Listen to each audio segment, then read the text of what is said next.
RTV Virgilio. Adesso su canale 819 Sky. www.rtvnetwork.it, l'innovativo palinsesto televisivo di RTV e online. Informazioni in tempo reale, cronaca, sport, attualità, politica, cultura, professioni, programmi, personaggi, eventi, frequenze, sondaggi. I nostri telegiornali in tempo reale, speciali di approfondimento dei tuoi programmi preferiti. Per essere sempre in contatto con noi e per la tua pubblicità, un solo indice, un solo sito: www.rtbnetwork.it. Non devono morire, ma muoiono. 22.000 bambini ogni giorno. Muoiono per cause che possiamo prevenire. Mancanza di cibo, di medicine, di acqua potabile. Non devono morire, ma muoiono. 22.000 bambini ogni giorno. Ogni giorno. Ogni giorno. Ogni giorno. Sono Orlando Bloom. Sono Lucy Liu. Sono Alberto Angela. Noi vogliamo che questo numero arrivi a 0. Vogliamo 0.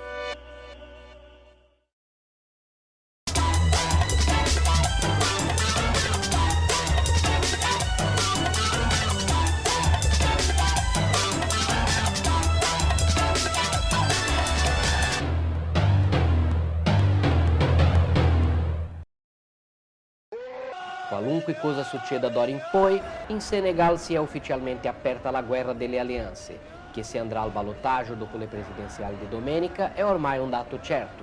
Sono le manovre di queste ore che determineranno la fine o meno del regno di Abdoulaye Wade, proiettato verso un terzo mandato dopo 12 anni al potere.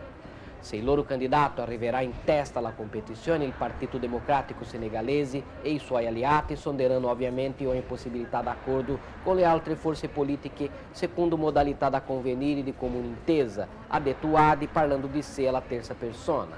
Ma c'è chi ha già messo molto chiaramente i puntini sulle i, come la coalizione dei partiti d'opposizione Beno Sigil Senegal. È del tutto escluso che Beno Sigil Senegal sia lei al secondo turno con Abdoulaye Wade. Su questo non c'è la minima ambiguità, non ci sarà nessuna alleanza, non ci saranno intese tra Beno Sigil Senegal e Abdoulaye Wade nel caso ci sia un secondo turno in suo favore. Domenica l'affluenza alle urne è stata superiore al 60%. I risultati del voto a livello regionale saranno noti già a partire da oggi. Bisognerà attendere venerdì per i dati definitivi nazionali.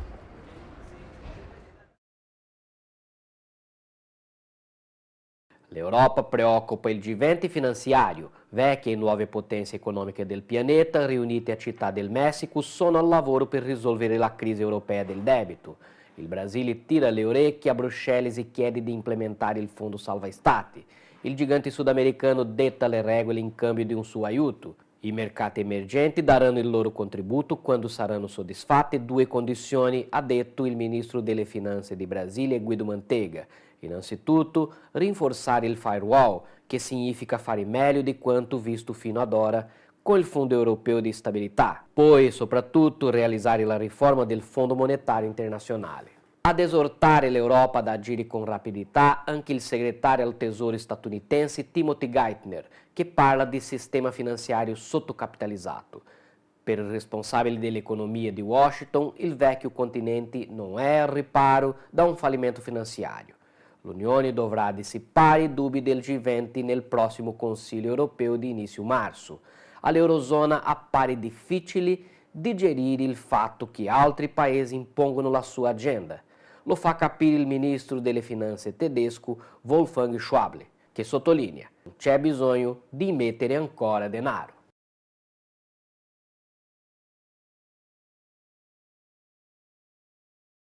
La Serbia dovrà aspettare fino alla fine della settimana per ottenere lo status di paese candidato all'Unione Europea.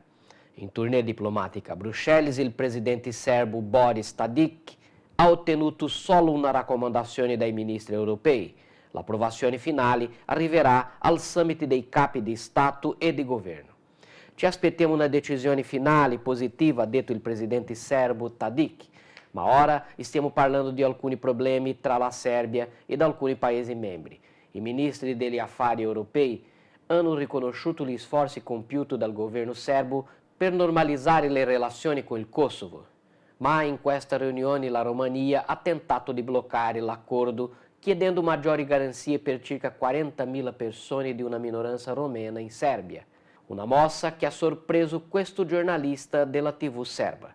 Queste richieste possono danneggiare la credibilità dell'Unione Europea, perché sono stati definiti alcuni criteri per lo status di paese candidato. La Serbia li ha rispettati, ma ora improvvisamente c'è questa questione dei romeni nell'est della Serbia. Ci vorrà ancora molto tempo prima che la Serbia possa aprire ufficialmente i negoziati per l'adesione. Secondo fonti della Commissione, bisognerà aspettare il rapporto sui paesi candidati in autunno prima di far avanzare ulteriori le trattative tra Belgrado e l'Unione Europea.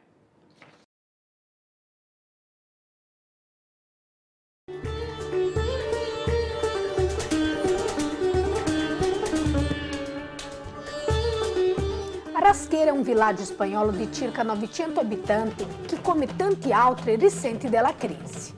Il comune ha debiti pari a 1.300.000 euro e, per superare il momento difficile, il paese ha trovato una singolare soluzione: affittare i propri terreni agricoli a un'associazione che vuole coltivare marijuana. Il contratto, spiega il sindaco, prevede una durata di 24 mesi. L'affitto è di 54.000 euro al mese, il che vuol dire 1.300.000 euro. Siamo numerosi a vivere della terra, dice un abitante, e abbiamo bisogno di qualcosa per vivere. E adesso qui avremo della marijuana, aggiunge un signore. Cosa volete che dica? Para mí, bien, perfecto. Esto será para la perdición de nietos. Il sindaco del villaggio, con il parere favorevole dell'opposizione, ha raggiunto un accordo con l'Associazione Barcellonesa Cannabica di autoconsumo. È proprio il caso di dire che mai come questa volta sembra che i due schieramenti politici abbiano fumato assieme il calumetto della pace.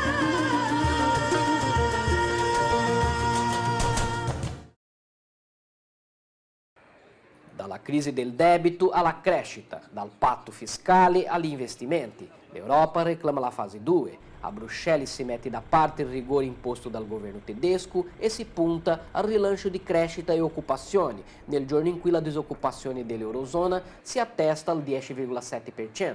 Il patto fiscale è unidirezionale, ha detto il socialista Martin Schulz, presidente del Parlamento europeo.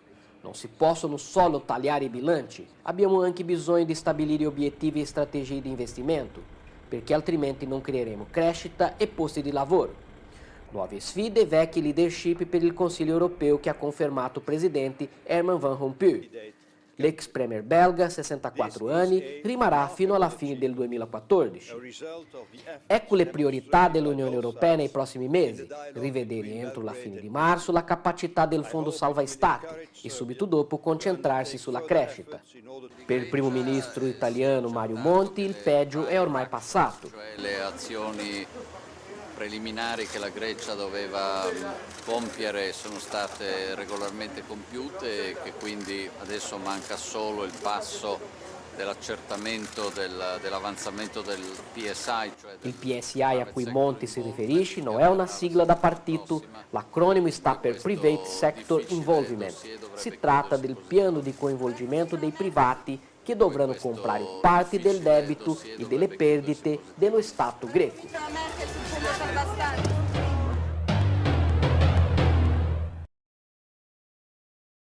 Non devono morire, ma muoiono.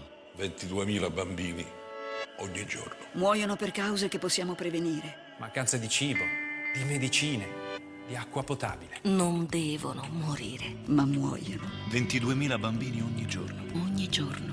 Ogni giorno. Ogni giorno. Sono Orlando Bloom. Sono Lucy Liu. Sono Alberto Angela. Noi vogliamo che questo numero arrivi a 0. Vogliamo 0. Every day, thousands of people flee war, persecution, and terror.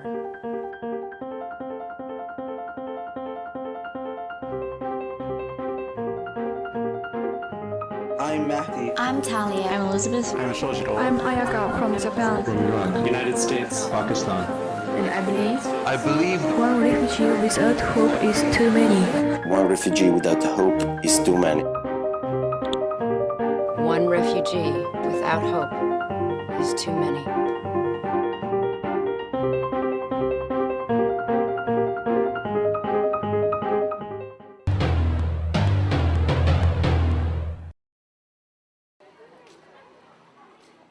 "15-year-old Nagma is back in school now, learning and laughing with friends. But 2 years ago, there was little laughter in her life.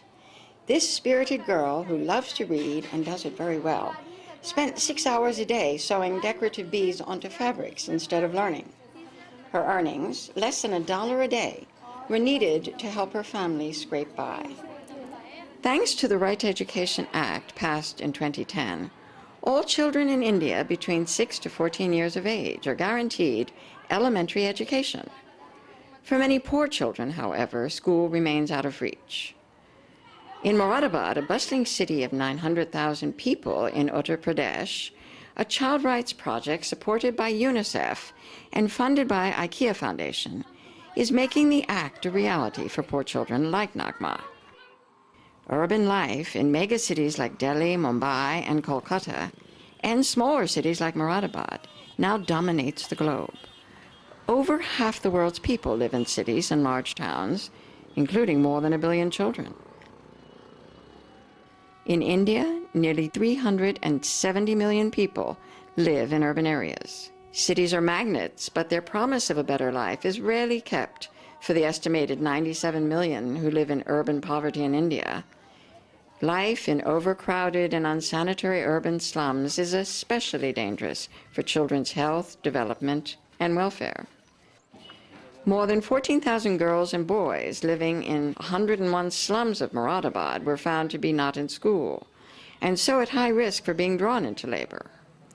More than 12,000 of the children have been reached by the project, including Nagma, and are now studying.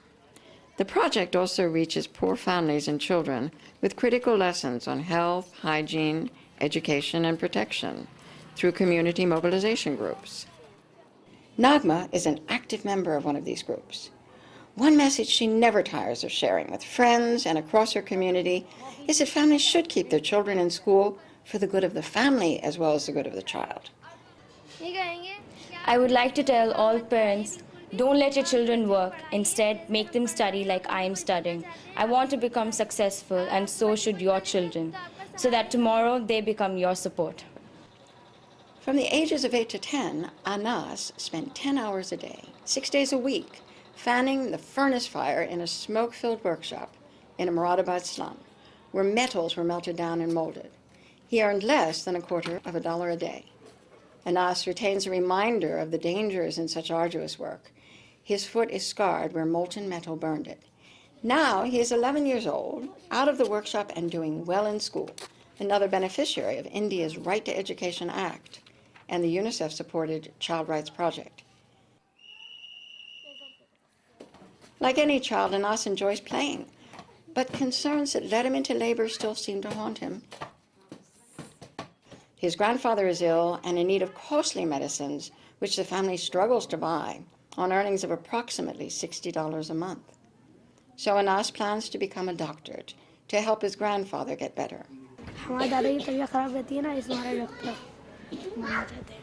wants to be a doctor because his grandfather stays ill.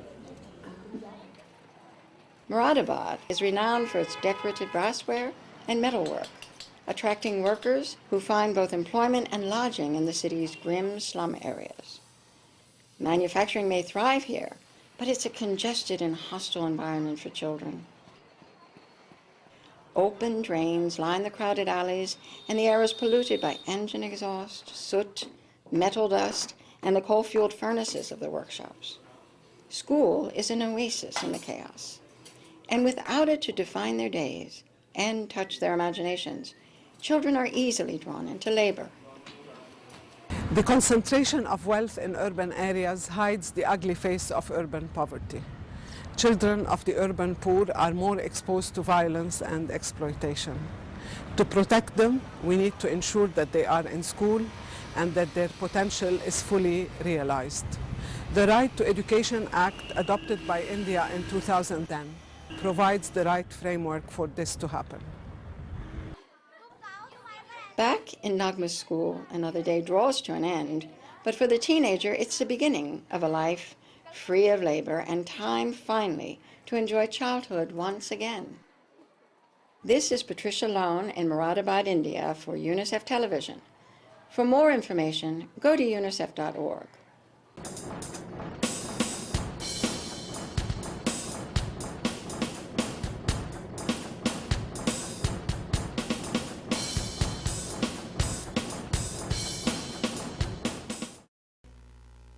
It's not just a regular concert of Angelique Kidjo.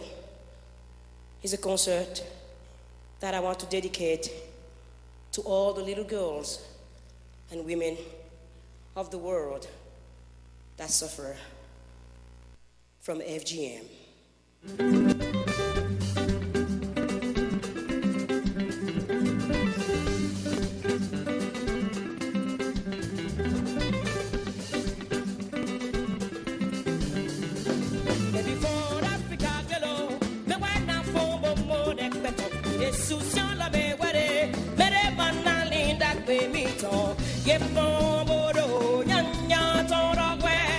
Africa, baby, say it away. Me know me, baby, yeah, let's go. Mama, Africa.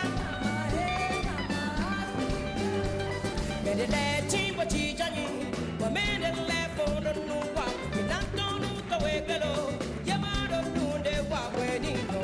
Yefo boro nyanya tora we. Africa, baby, say it away. Me know me, baby, yeah, let's go.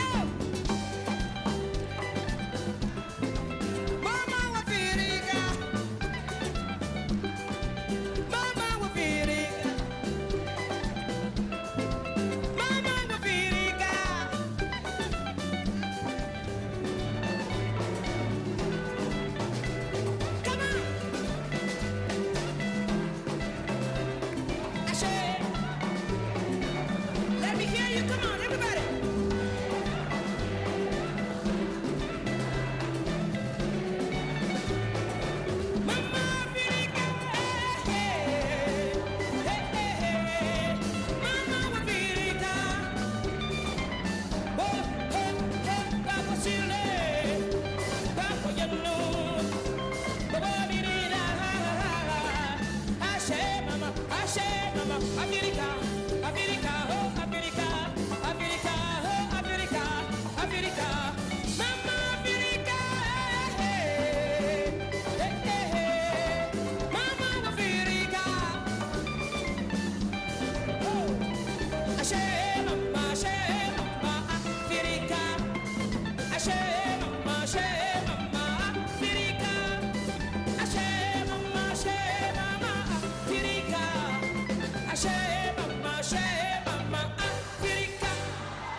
Urbanization leaves hundreds of millions of children in cities and towns excluded from vital services. That's the message delivered in UNICEF's flagship report, The State of the World's Children 2012, Children in an Urban World. UNICEF Executive Director Anthony Lake just launched the report in Mexico City, one of the world's largest cities. When most of us think of a poor child, we tend to picture a rural child. We don't imagine as readily a girl living in the shadow of a city school that she will never attend, nor a boy growing up only a short walk from a health clinic he will never enter, nor a family deprived of services enjoyed by those living only streets away. The reality, he said, is that more and more children in slums and shantytowns are among the most disadvantaged and vulnerable in the world. In Mexico, a big challenge is the lack of opportunity for indigenous children. Lake saw this firsthand when he visited a community center for indigenous children. Basic classes are taught here twice a week, and when Lake asked how many children were currently enrolled in school, the answer was 0. Today, in a visit to Iztapalapa, I met some of those children. I enjoyed speaking with them, and I kept thinking as I talked with them that if they got the education they deserve, and none of them are now in school, think of the contributions that they and so many other children in a similar situation will contribute to the future of Mexico and to nations around the world. Mexico's president, Felipe Calderón, pledged his support to UNICEF in improving the lives of all of his country's children. We in Mexico want to join the efforts of UNICEF to protect girls, boys, and adolescents. We want to invest more in them. We know that investing in them means a better future for humanity. Over the next few years, the majority of children will grow up in towns and cities, placing even greater importance on children in the urban world. This is Thomas Naibo reporting for UNICEF Television in Mexico City. For more information, visit unicef.org.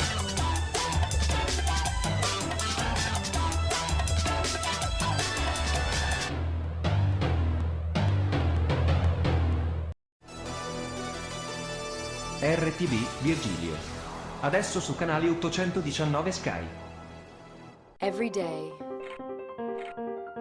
thousands of people flee war, persecution, and terror.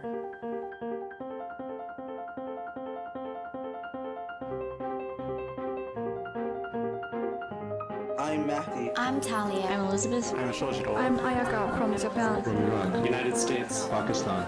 And I believe one refugee without hope is too many. one refugee without hope is too many. One refugee without hope is too many.